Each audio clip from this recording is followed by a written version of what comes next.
Meghan and Harry, these absolute cretins, decide to inject themselves into the devastation in Los Angeles for one reason: to get their faces back on camera and to improve their image. When 22 people walk out on a job, it's not a coincidence. It's a crisis.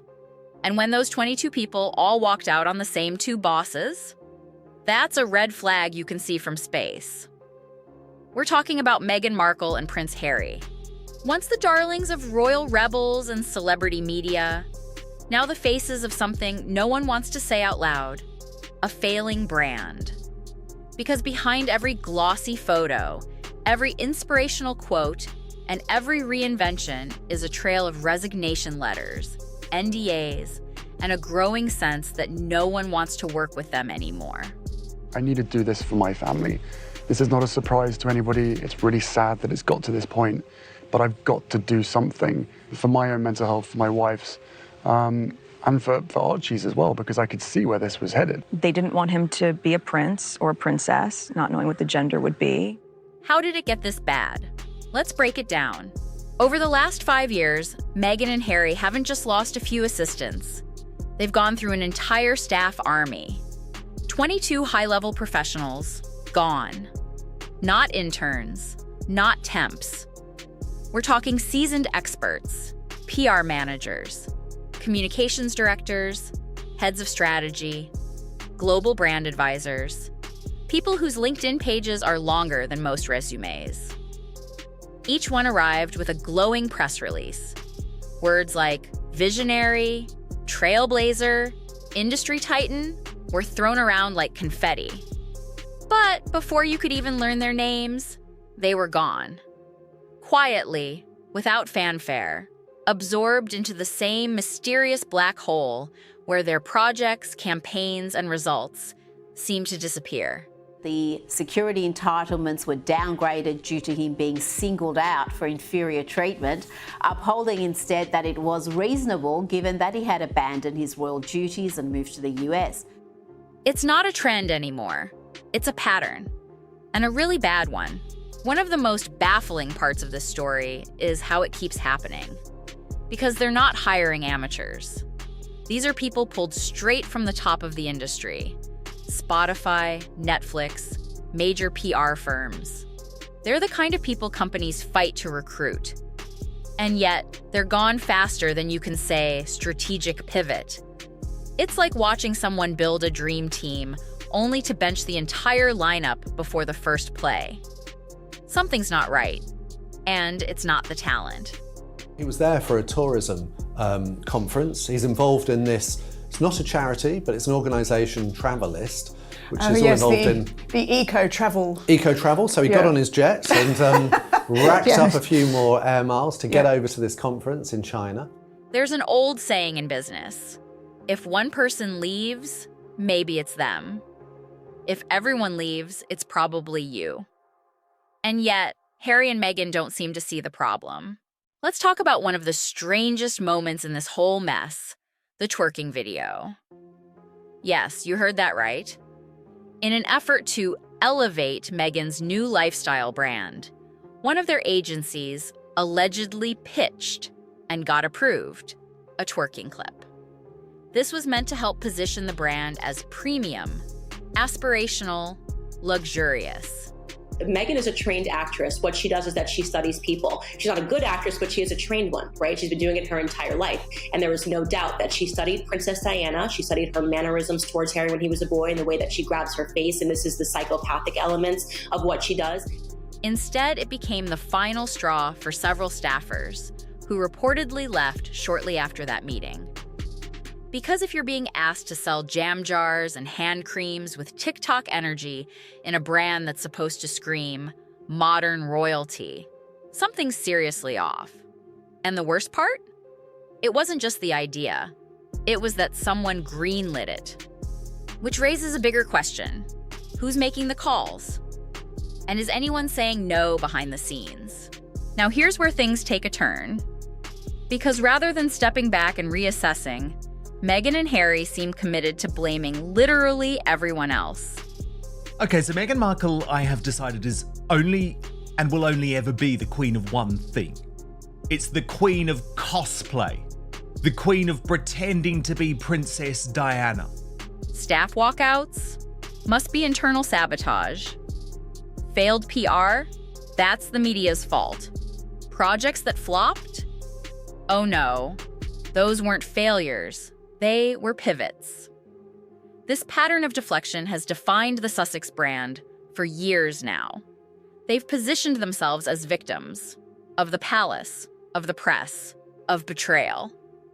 But at some point, the public stops buying it.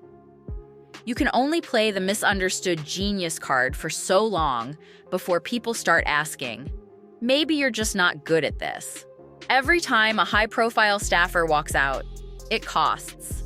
Severance packages, legal agreements, confidentiality clauses. Add that up across 22 people, and you're not just dealing with PR fallout. You're looking at financial hemorrhage. The effort he gave in the twerking video is, I feel like, which was low. Yeah. Let's be honest. He wasn't doing much, was no, he? He was all hands, but weak knees, okay? It was all that kind of thing, wasn't it? Running a team like this isn't cheap. And what's more troubling is that it's not producing any lasting results. The Sussex brand seems to spend more on apologies, consultants, and spin than on actual creation. Which raises the question, how long can that last? Archewell was supposed to be the foundation of their post-royal life. A nonprofit, a media company, a movement, or maybe all three? No one really knows. That's the problem. Despite years of branding, millions in funding, and countless media pushes. Why don't you like her? Let me count the ways. There's nothing I like about her. She is a malignant narcissist who cannot get enough of herself while she simultaneously plays the victim. Archewell has produced very little. A podcast or two. A couple of charity visits. Some blurred out photos on Instagram. But in terms of measurable output, there's a void. And the people who were hired to build it? Most of them are long gone. Some left quietly. Others were reportedly pushed. But what they left behind was confusion. And a brand with no clear identity. If there's one thing Meghan and Harry have mastered, it's the art of the grand announcement. New initiative, new brand, new vision. But here's the catch. The follow-through almost never comes. Spotify deal? One podcast and done. Archetypes? Quietly ended. American Riviera Orchard?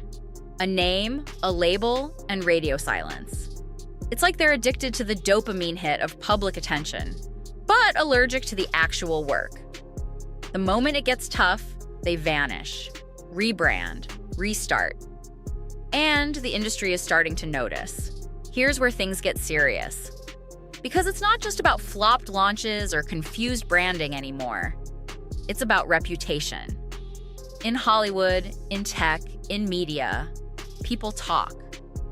When this many professionals walk out of one organization in such a short time, it doesn't stay quiet.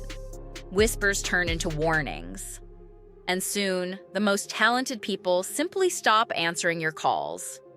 Some insiders speak of micromanagement. Others mention chaos. Some say Meghan demands control over every detail, even if it contradicts the experts she hired. Whatever the truth is, the outcome is clear. No one wants to stay. And when your brand becomes known for dysfunction, it's nearly impossible to bounce back. This isn't how it was supposed to go. You're in America now, and we don't give a shit about you. You're not our prince. You'll never be king. We hate your wife. Stay at home in your $29 million mansion, all right? Harry and Meghan had everything. Public sympathy, a global audience, media deals, and a fresh start. They had the rare opportunity to build something new, away from royal rules, on their own terms. But instead of building, they burned. Instead of listening, they controlled. Instead of collaborating, they dictated. And now, after 5 years, we're left with a crumbling brand, a revolving door of resignations, and a public that's more confused than ever about what Harry and Meghan actually stand for. The irony? They set out to escape the monarchy, but ended up replicating its worst parts: secrecy, spin, and disconnection from reality. At this point, it's no longer about being liked. It's about being taken seriously. And that starts with one thing they've avoided all along: real accountability. Until then, the show goes on. The announcements will keep coming. The staff will keep leaving. And the brand, once filled with promise, it'll keep sinking, one glossy headline at a time.